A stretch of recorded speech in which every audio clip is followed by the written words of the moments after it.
For your viewing pleasure, this broadcast of the Municipal Council meeting of Alpena is made possible by the funding provided by the City of Alpena. Thank you for your generosity.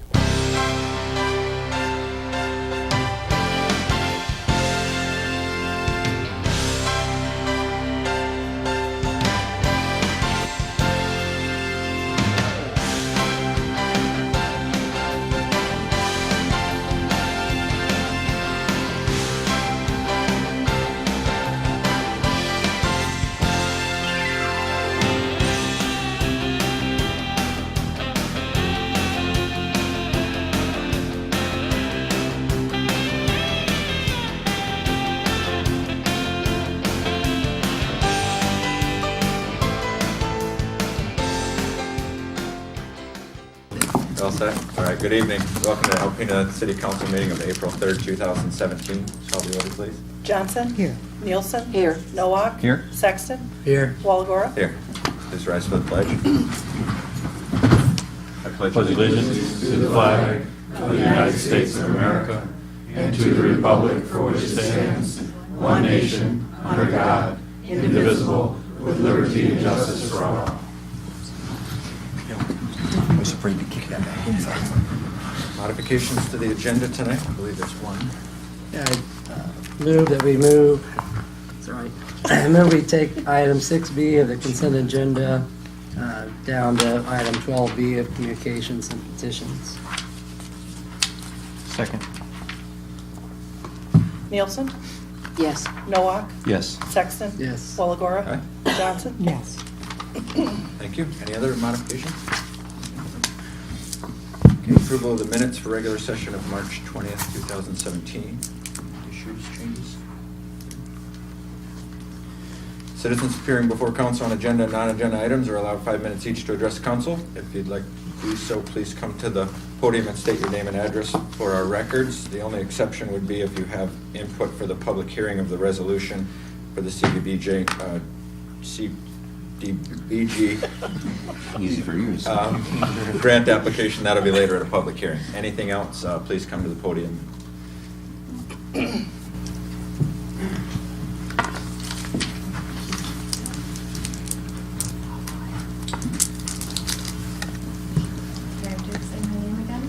Yeah, name and address, please. Thank you. Joanna Cooper. I am the owner of As You Wish and Blue Phoenix Books downtown. Denise Burke from Law Office of Denise Burke. Mary Raji Shaker from All of That Book and Gift. Meredith Sagan, I live at 300 West Washington. We're here before you again. Same issue. Sorry to continue taking up your time with this, but just want to put it back out there again because I know that there's been some confusion with people that have approached me as well as Denise and Mary as to what is exactly happening with the two-way conversion.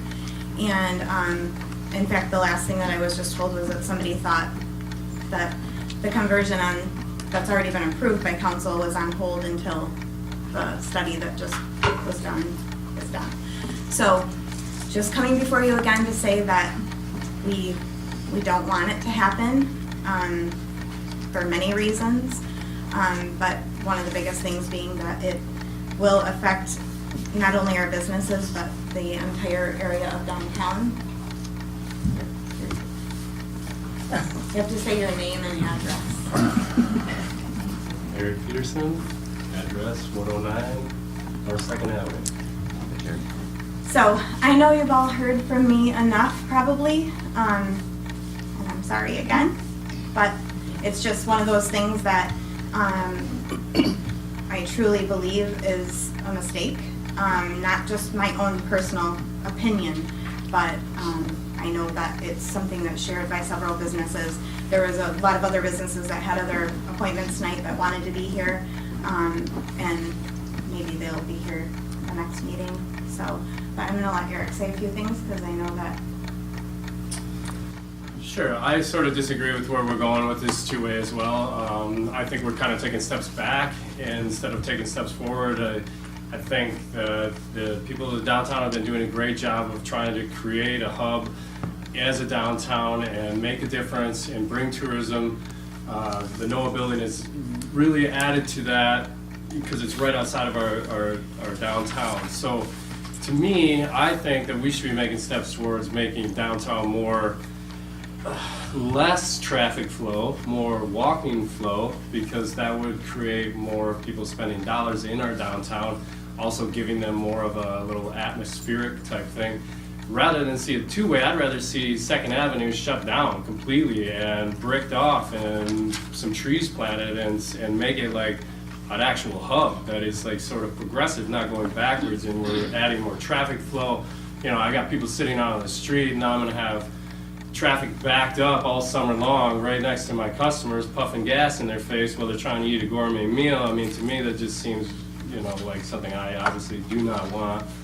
I feel like we're making steps forward and then we're making steps back. And so I agree with everybody here that, you know, we're not trying to create more traffic flow. We just want more people downtown. So let's think about what we're actually saying. We're not trying to create flow. That just means people are coming through and by, not stopping and spending money.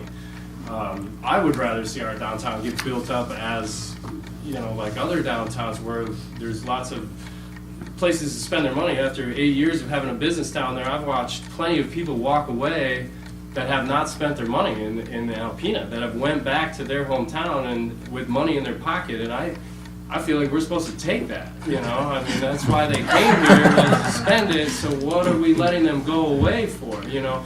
And so by directing, you know, we've got a couple more restaurants popping up downtown. We need more like cool stores like the local basket case, things that generate revenue for Alpena and for downtown businesses. That really takes that money. That's funny that I say that, but you know, several people have came into the Fresh Palette while vacationing here, and they'd be their 3rd, 4th time at the Palette, and they're like, we just don't know what else to do. So I know that they have more money to spend, and they're saying, well, we leave tomorrow, we would have done more, but there wasn't anything to do. So this cross-traffic thing just seems like, yeah, you can get Alpenians through Alpena faster, but that doesn't necessarily mean that the tourists are stopping, enjoying themselves, and spending their money. I think that we should keep it so that they have to go around that downtown area. Like I said, brick it up, put some trees up there, make it like a little more of a hub, and let's concentrate on the issues like parking and stuff like that, not cross-traffic. Thank Is you. parking an issue? I didn't realize that. Thank you, Eric. I just want to add one thing to what Eric said. Of course, I'm opposed to it for a lot of different reasons, but the other day I was in Cabin Creek, and there were some out-of-town people in there, and someone wanted to have things to do, and Cabin Creek and I sat there and gave them a whole list of things to do. And part of it was because you could walk around, and there wasn't a lot of traffic. It was a Saturday or Sunday. But for someone that I actually live, I'm downtown 7 days a week. I shop down there, I eat down there, I have my business down there.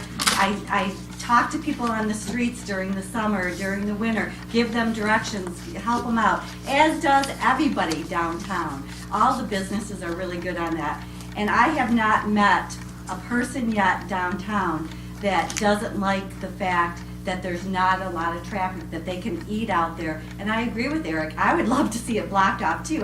It's never been a suggestion or come up, but I've seen other places like Orlando and other places that blocked off streets, short streets, and they had a lot of, you could walk back and forth, you could get to businesses, you could have outdoor eating, and it was very nice and convenient. So I've spoken before, and I'm not going to go through all the reasons before, but it was an interesting thing being at Cabin Creek, having people come in that weren't from here, and we gave them a whole list of things that they could do, and they were going to go off and do it. They thanked us, they were very happy about it, and I think that anybody, if you actually spent time down there, actually, I mean, a whole day, 12 hours, 15 hours, watched what was going on, you would see what the downtown people see, and you would never want to change it back to a two-way. And I just want to throw one more thing in there. On March 3rd at 10:15 in the morning, I was struck by a car as I was walking across the street from the movie theater corner to Scoops. And that person was, I'm very cautious on that corner because there are a lot of accidents on that corner. Businesses and traffic is bad, and people don't watch for pedestrians. And I was just waiting when the green light left. I waited until the car that was sitting next to me, I knew whether they were turning or going straight. They were going straight, so when he went, I went. And when I was in half of the middle of the street, the second car turned that corner and hit me on my right side, knocked me down and ran over my foot. So Saturday was the first day that I had a shoe on my foot since March 3rd. And, you know, I'm gonna be fine. It could have been a tragedy. Traffic is an issue, parking is an issue. Bringing great businesses downtown is not the problem. Traffic is the issue, parking is the issue. The other thing is, as I was sitting at my hairdresser, a lot of jabber goes on. She told me that, because I asked her, how many people do you think you see a week? And she sees about 100 people a week.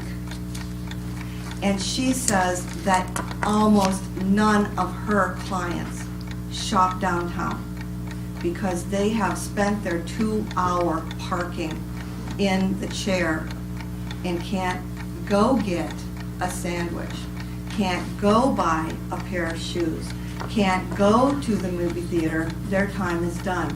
We need to take an issue with the parking and that traffic and let the little businesses flourish. They're doing a great job at what they're doing. So that's all I can say. Thank you. Thank you. Thank you.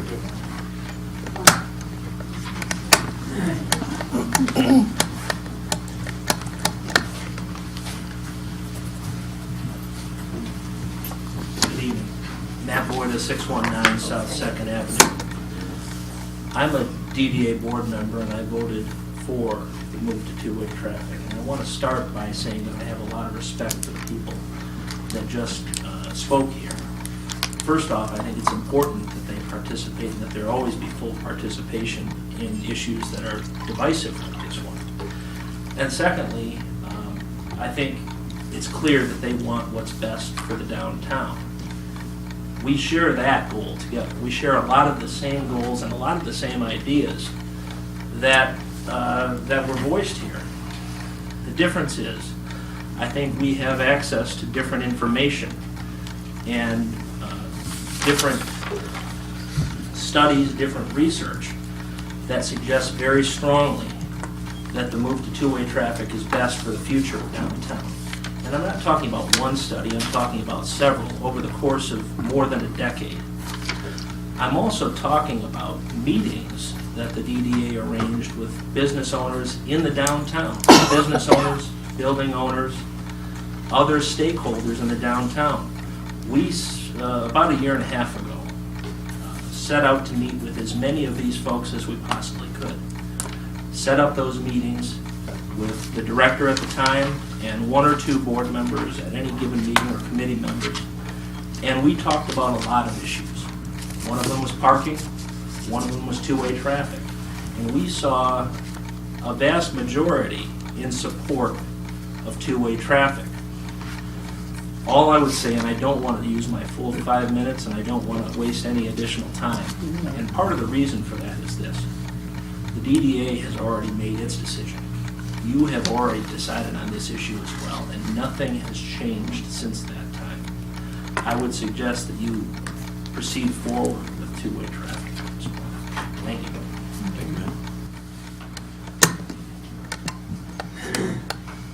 Anyone else? Okay. We'll move on to the, and thank you again. I really appreciate you guys coming down. I don't want to, we don't get in a dialogue, but I just wanted to make sure it didn't, nothing falls on deaf ears. We all understood. And no one ever has to apologize for speaking or taking time, and that's the whole point. Yeah, So. thank you so much. So tonight's consent agenda is A, bills to be allowed in the amount of $366,289.11.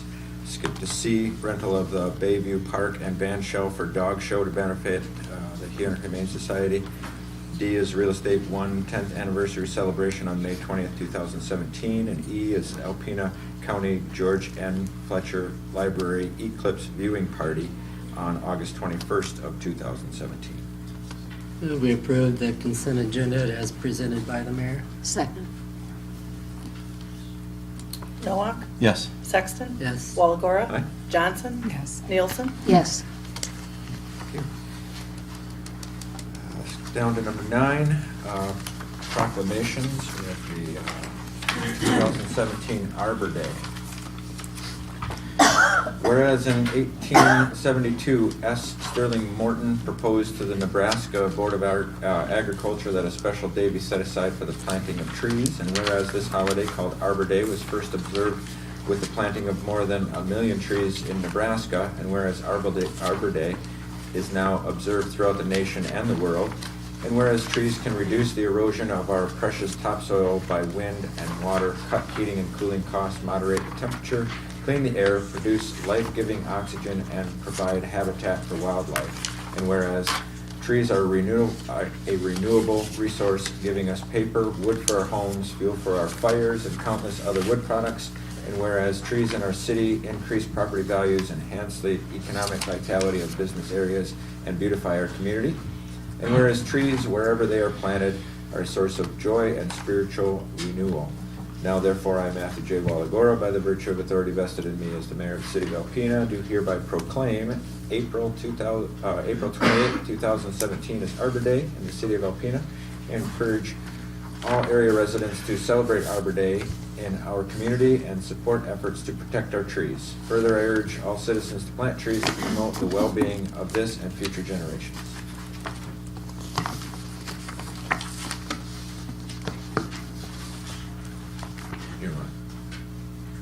There's no one here, so I didn't do that. Next up is public hearing. For resolution number 2017-3, resolution authorizing the submission of a CDBG grant application to the Michigan Economic Development Corporation, or MEDC, for infrastructure and street improvements on and within 2nd Avenue from the Thunder Bay River to Lake Street within the city of Alpena. I'll open the public hearing. First up will be a report by Planning and Development Director Adam Paul.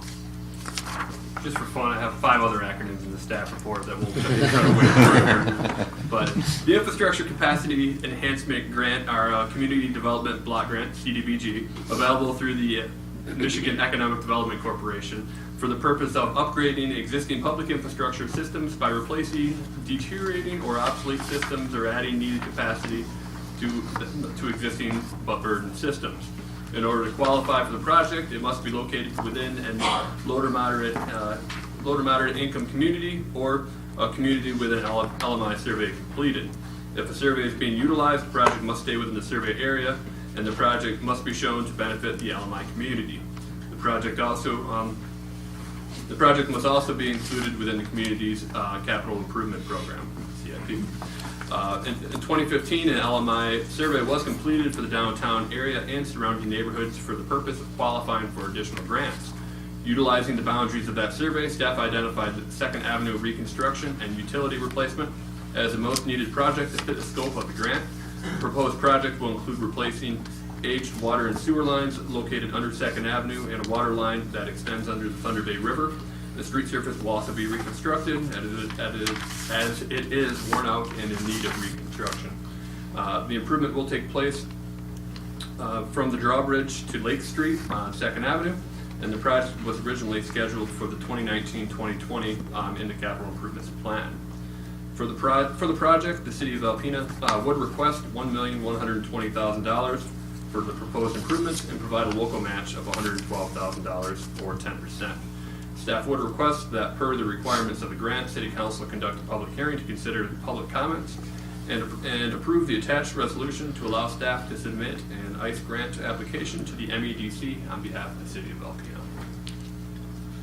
And I would note that if you read my public notice, I may have gotten confused as far as when this meeting actually takes place, and I just put the public hearing down for 7. Obviously, it's not 7 yet, but I will make sure that I am present if I'm dropping things. If anybody does show up at 7 o'clock to note any additional comments. So that should not be a complication. reality, we just have 2 public hearings. Okay, yeah, no problem. Any public comment on the CDBG grant? Any written comments? Close the public comment. Council discussion. Adam, you can stay. What fund would our match come from, do you think? Because of what the project contains, both water and sewer lines, as well as major street, it would be the water fund, the sewer fund, and the major street fund, I believe. So how they divide that up, that's up to the engineering staff. I don't know the percentages. Yeah, I wasn't gonna read the whole resolution. It's very similar to what you just said. I don't know if that's necessary. That is in there, so it is in writing where those funds are gonna come from. Okay. And everything else is pretty much what, there's some dates in there for when it has to be submitted and whatnot. I was gonna ask just out of curiosity, because this is gonna be a pretty good grant. We'll get paid 10%, and I don't, kind of might be catching you off. I was just kind of curious as to if our match is 112, do you know what that number would have been in 2019 and 20, what you had slided? I mean, it's a significant savings, obviously. It was up in that 1.2 to 1.4 range. Okay. I would note that this is a highly competitive grant. Needless to say, there are a lot of other communities vying for that as well. We do, I mean, it is limited to LMI communities, so we do have that going for us. But I just want to throw it out there that I think we stand a pretty good chance. Well, we will not know until mid-May. All right. You don't know unless you try. Exactly. Anything else? So the last part would be to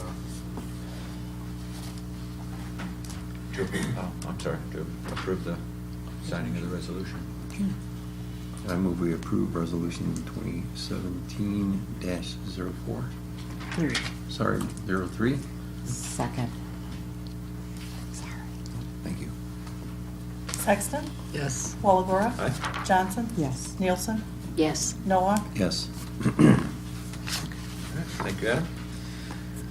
Report of officers tonight. A, resolution number 2017-04, a resolution to support the restoration of funding for the Great Lakes Initiative. Do you want a little background on that? I received, I think some council people may have as well, from the city of Grand Haven. They in fact did it, I think, last week, last Monday, before their council.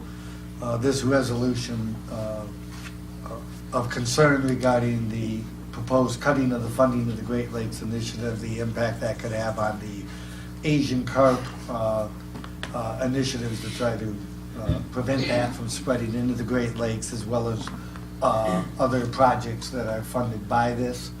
And so they were bringing it before their council, and then the city manager sent out requesting that other communities, especially those that are lake communities, on any of the Great Lakes within Michigan, that they would also pass either the same or similar resolution. So I just forwarded to council, got your input, and at your request, put it on the agenda. The intent would be, if approved, is that Karen would send it to all of our federal delegation, both in the House of Representatives and our 2 senators.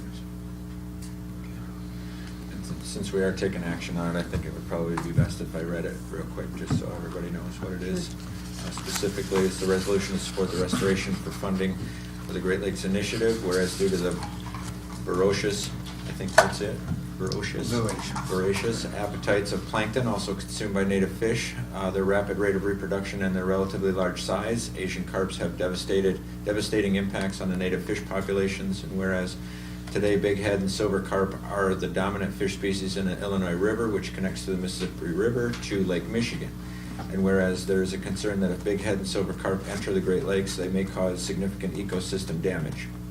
And whereas in addition to ecosystem damage, the threat may devastate the Great Lakes fisheries, currently valued at $7 billion per year, supporting 75,000 jobs in the region. And whereas proposed cuts in President Trump's first budget would eliminate federal support for the Great Lakes restoration efforts that have made a tremendous difference in the health and vitality of the worldwide resource, threatening not only funding to combat the Asian carp menace, but also threatening the world's largest surface water supply of fresh water. And whereas our Great Lakes are too important to our nation to divest at the federal level in the hopes that local and state government and nonprofit entities will find the means to effectively protect this irreplaceable treasure. Therefore, let it be resolved that the City Council of the City of Alpena urges Congress to restore all funding to the EPA and NOAA, including $300 million for the Great Lakes Restoration Initiative. And further resolved that our representatives in Washington are implored to place the highest level of importance on the protection of the water resources we rely on these waters for our very existence. We adopt resolution 2017-04 to support the restoration of funding for the Great Lakes Initiative. Second. And it's all trouble. Walagora? Aye. Johnson? Yes. Nielsen? Yes. Noah? Yes. Sexton? Yes. Thank you, Greg. Communications and petitions. Tonight we have the Thunder Bay Theater, a presentation of the theater activities. Jeff Mundak is here for that. Gonna Hi, do this everyone. theatrically, right, I know, Jeff? Okay. I feel like most people probably rely on this, but I think I'll be all right without it, and I apologize if it's a little too much. But about a month ago, I met with Mayor Walagora at the theater and said, you know, there's a lot of really great things that are happening at Thunder Bay Theater that, from what I've heard, have not happened at the theater in quite some time. So I, talked to Matt and said, how can I get that message out? How can I share with our community just exactly what we're trying to do and how we're trying to do it? And he said, come to a city council meeting. So here I am, and I'm very excited to share with everyone just what we're doing at Thunder Bay Theater. Pretty much a few different initiatives that have really started since I arrived in Thunder Bay Theater in Alpena about 3 years ago. So I am here to raise awareness about some of our new programs, inform the city council and hopefully our community at large about some of the things that really are happening at Thunder Bay Theater and just how big of an impact we are making. Being the only professional year-round theater in Northeast Michigan and one of only two in the entirety of Northern Michigan from about, the knuckles up. And to educate, everybody about just exactly what kind of an impact Thunder Bay Theater and a professional theater can have on a small community like ours. So I'll get through the numbers and all the boring stuff first, and then I'll talk about the stuff that I'm really passionate about, which is our new education initiative, which is really why I'm here. So last year, Thunder Bay Theater had a social impact on Alpena and our entire area by bringing in 8,600 patrons to our theater, which is a number that a lot of people are not aware of, that we have that kind of a reach. I was at a Good Morning Alpena a few weeks ago and actually said that it was 8,000, and the numbers came in and it was much higher, so I was very happy about that. We are the only year-round professional theater in Northeast Michigan, and just recently, as in the last month, we became a member of TCG, which is the Theater Communications Group, which is a national advocacy program for regional nonprofit theaters like ourselves. And in getting that accreditation, we are now one of 4 TCG theaters in the state of Michigan. So you're not just coming to Alpena's, only professional theater in Northern Michigan's, but one of only 4 TCG theaters in the state, and we're really proud of that. And I think that's a great mark for my organization and for Alpena to be able to trumpet that, that there's an even better reason to come on up here. And then the economic impact that Thunder Bay Theater has on our community. It's estimated that 45% of our audiences come from outside of the 49707 region. Now, yes, that does include Ossining and Presque Isle and Rogers City and things like that, but we are also seeing consistent attendance from Chicago, Grand Rapids, Detroit, Ann Arbor. So we are, one of the tourism and economic drivers in this city, much like the Thunder Bay National Marine Sanctuary, Art in the Loft, and things like that. Based on our operating expenses last year, Thunder Bay Theater had an economic impact on the city of Alpena of $370,000. Based on people that are coming, seeing the shows, and then staying in the downtown, much like, we're all clearly motivated about is keeping people here. And I think that's a number that most people, when they think of Thunder Bay Theater, probably would never even consider. I know I didn't. When I first got here, I didn't think that was even possible. So I'm really proud of that and wanted to share that. when I arrived in Alpena, I discovered that unfortunately we currently don't have theater as part of the curriculum at Alpena High School. There's the wonderful Masters Club, which when I arrived was being run by parents and things like that. But since I arrived, I really wanted to take an active interest in the students' education and letting these students know that they can go to school for theater and that there is, more to this theater thing other than just getting on stage and having fun with your friends. So what we have developed over the past 6 months is a new program, the TBT Circle of Life.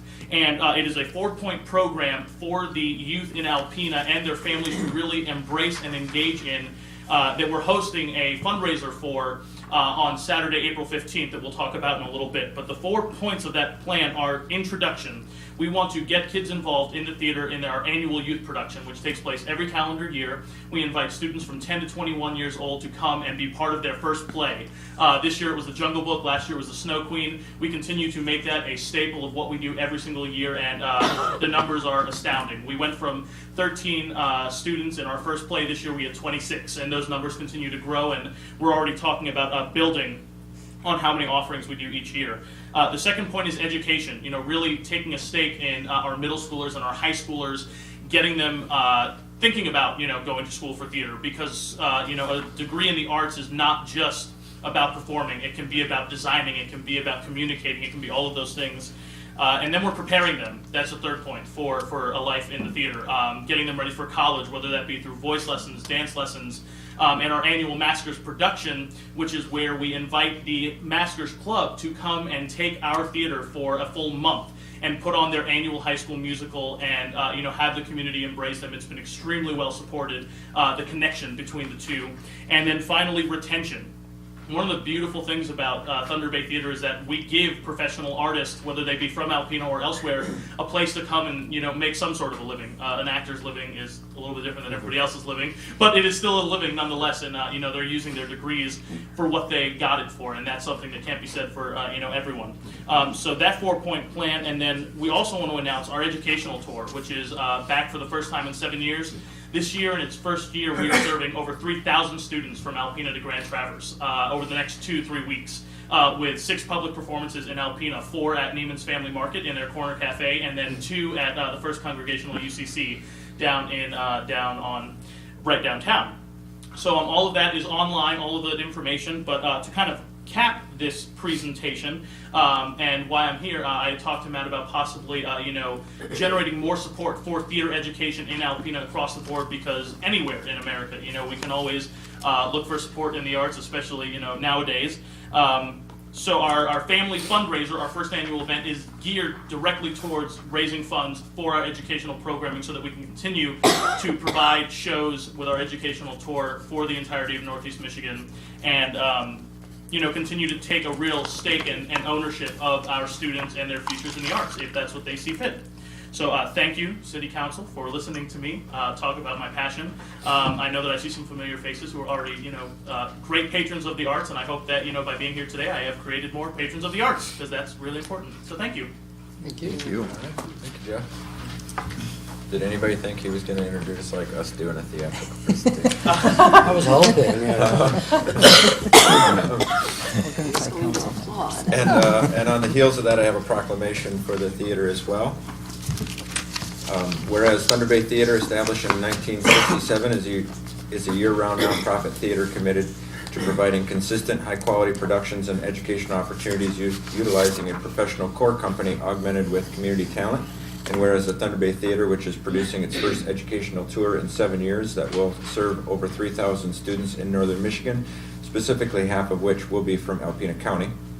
And whereas the Thunder Bay Theater is introducing its new educational programming initiative, TBT Squared, which encompasses the annual youth production, educational tour, Maskers projects, and the Thunder Bay Theater Circle of Life, which provides young Alpena residents the tools to be successful theater artists. And whereas there is a clear commitment from Thunder Bay Theater to cultivate an interest in the performing arts through introduction, preparation, education, and retention of students at the Thunder Bay Theater.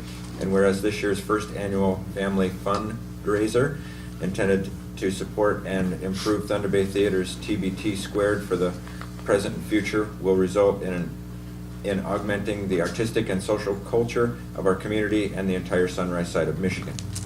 Now therefore, I, Matthew J. Walagora, by the virtue of authority vested in me as the mayor of the city of Alpena, do hereby proclaim the week of April 10th through April 16th, 2017 as Theater Education Week in Alpena, and urge all area citizens to recognize and support the efforts of the Thunder Bay Theater's educational initiative, TBT Squared, and the first annual family fundraiser on Saturday, April 15th, 2017.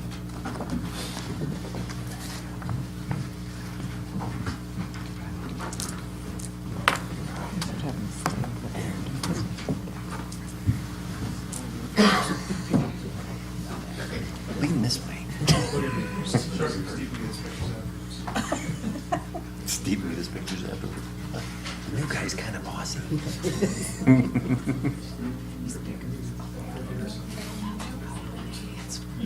Yeah, Dick. Thanks, sir. Thank you.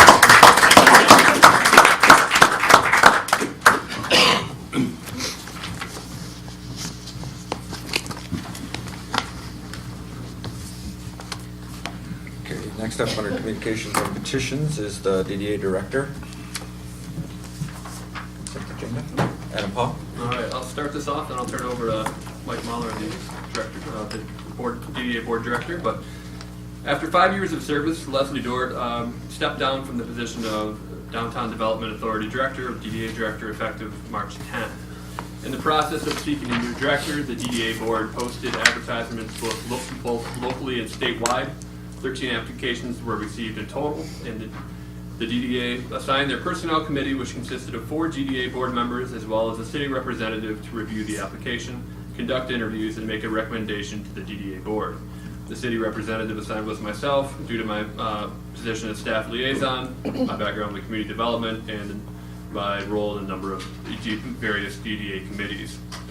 Earlier today, the DDA board met and unanimously approved Ann Gentry as the new hire for the DDA director position, subject to city council approval and a past background check and drug screening. Per Michigan law, the city council would now need to approve a candidate before they can be officially offered the position of the DDA director. At this point, I'll call up Mike Mahler and hopefully Ann Gentry, and he'll kind of give an introduction of kind of the process that was gone through, and then presumably Ann will introduce herself. But.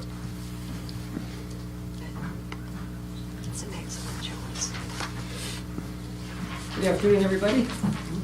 Nice to be here today, but before I begin, my role is to introduce Ann today as our nominee, but I wanted to, after the public hearing section of the meeting, just make sure you're still good.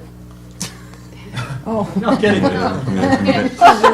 we were explaining, and all the candidates that we discussed this with about, there's times you're going to have to face challenging situations, and I think we saw firsthand today the public comment. We don't have unanimous support as much as we did, so anyway, that's meant to be, lightening up a little bit here, my comment here. So anyway, I'm excited to introduce Ann today. You guys just a little bit of a history about how this process began here. I mean, Adam touched on it. We did, I think we had ultimately 14 resumes that came into for this slot here. As a committee, we sat down. I happen to chair the DDA board. I also chair several of the committees, including the Personnel Committee. Personnel Committee does not meet regularly. We meet as needed. We provide director feedback and goal setting and that sort of thing. So since the committee is formed, when Leslie announced her intention to leave, we organized the committee to start evaluating options here. So as Adam indicated, we had several resumes, and we kind of covered the full spectrum here. We had, in terms of so we had 14 resumes. We selected 8 people from the 14 for interviews. Of the 8 people we looked at, we had 6 women, 2 men. We covered the full age gamut from 20s to probably late 50s, early 60s, I'm guessing. We had local people. We had people from out of the area. We had people from out of the area who wanted to come back to the area, had roots in the area. So we had a pretty nice cross-section of people to evaluate for this process. None of them were previously a DDA director, so we understood going into this that it's pretty hard to find someone with that kind of background, particularly in a small community like this. But the preceding director didn't have DDA experience either. I mean, Leslie worked for Northwood. I think it's one thing that's really nice is I wasn't involved with the selection of Leslie 5.5 years ago, whatever that process was. But I know this role sat vacant for about 5 months. in this situation here, we're 6 weeks into this process, and we've got a nominee in hand. And I don't know if it's because today there's a lot more interest in being associated with downtown, because downtown 6 years ago didn't have quite the mojo it does today. I think we'd all agree today that I think being associated with downtown is a pretty good thing today. And so maybe that's partly why we saw more interest in this role this time through here.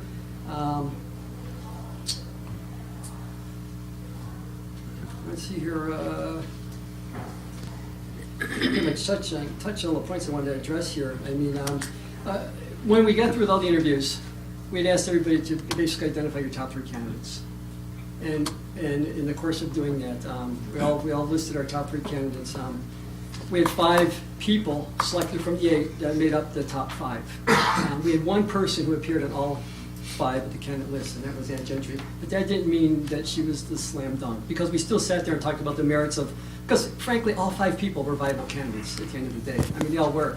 We found ourselves in a really unique position to be able to choose from some of the outstanding options. There was no having to settle for anything here. But at the end of our 2 hours of deliberation, we selected Ann, and we met with Ann a week ago to make sure, kind of talk about the terms and explain all the subject tos in this process, subject to the DDA approval today, subject to your approval tonight, subject to drug screening and the background check. So that's where we are. I've asked Ann to come up and talk about 25 minutes, give you a 25-minute background. And I know y'all want to get to the final, I know today's the final ICA tournament games. That's 9:30, so we got time. So I'm going to turn it over to Ann for just a quick 3-minute update. Any questions you could then direct toward me. We also have Matt White, who is also part of the committee with me here to address anything you might have. Thanks, Mike. Ann, it's all yours. So thank you guys for having me. Thank you for the introduction, Mike. So my name is Ann Gentry, and I was born and raised here in the area. And like many young folks around here, unfortunately, I thought that Alpena was not the place I wanted to be. So I went away to college on the East Coast, and I studied comparative literature there, so English and Italian. And after I graduated college, I was offered a full-time position at the Marine Sanctuary. And I'd worked there previously over the summers. And then while I was working at the Marine Sanctuary, most recently, that's when my involvement with the DDA began. So I served on the promotions committee. And then out of that, I started blog Downtown Alpena. Some of your names look familiar that you've shared or liked the post, so thank you. Because as a young adult in Alpena, I've seen a lot of positive changes over the last 5 years and probably even previous to that. And through the blog, I wanted to share what I saw going on in Alpena, which is this amazing history, a lot of it which is still preserved in the buildings, and also all the different events and happenings and changes that are going on in downtown. And while I was on the promotions committee, I thought to myself, maybe in 5 to 10 years, Leslie's position as the director of a DDA, especially in Alpena, would be my dream position if it ever opened. And so it did, and I applied, and thank you to the Personnel Committee for having me here. And I spent so many hours, even in my free time, talking to friends and family about the potential that I see in Alpena. So it's really an honor to be recommended for this role, and I'm really excited to get to know you all and work with you, and to work with people that also believe in the potential of where Alpena can go. So thank you. Thank you. Thank you, Ann. Any questions? Oh, then we're going to let you off the hook. Okay, thank you. Just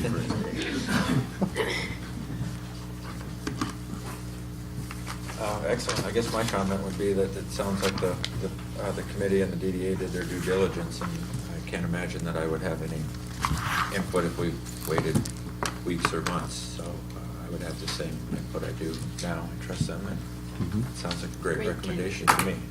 And then Yes. I would throw out that I know a candidate who applied for the job and really appreciated the process, how you guys handled that. I asked him, I said, well, how was the interview? He said, well, it went well. He said, when I left, there was a very professional, well-together-looking lady waiting to go in. But that was you, so. But he appreciated the process and that you guys interviewed 8 people. That's really pretty rare, so thank you. Excellent. So, We need some action. some action.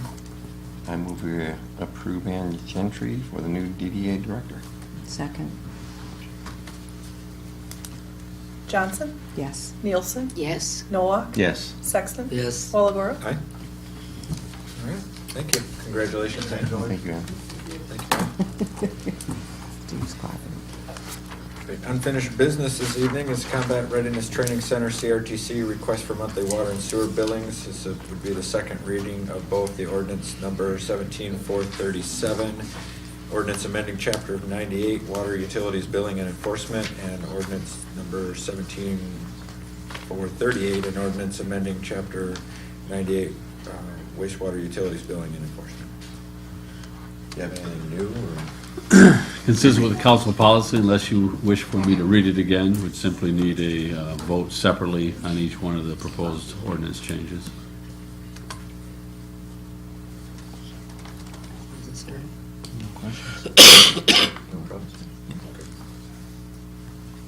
I move we approve ordinance number 17-437.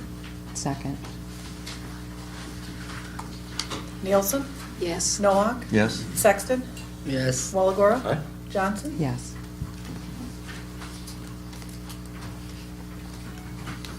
So do the second one. I move we approve ordinance number 17-438. Second. Noak? Yes. Sexton? Yes. Walagora? Aye. Johnson? Yes. Nielsen? Yes. Everybody's losing their voice up I here. know. I move we adjourn to closed session to discuss pending litigation and current labor negotiations with the DPW, Clerical Police Command, and Police Patrol. Second. Sexton? Yes. Great. Walagora? Johnson? Yes. Nielsen? Yes. Noak? Yes. I think they make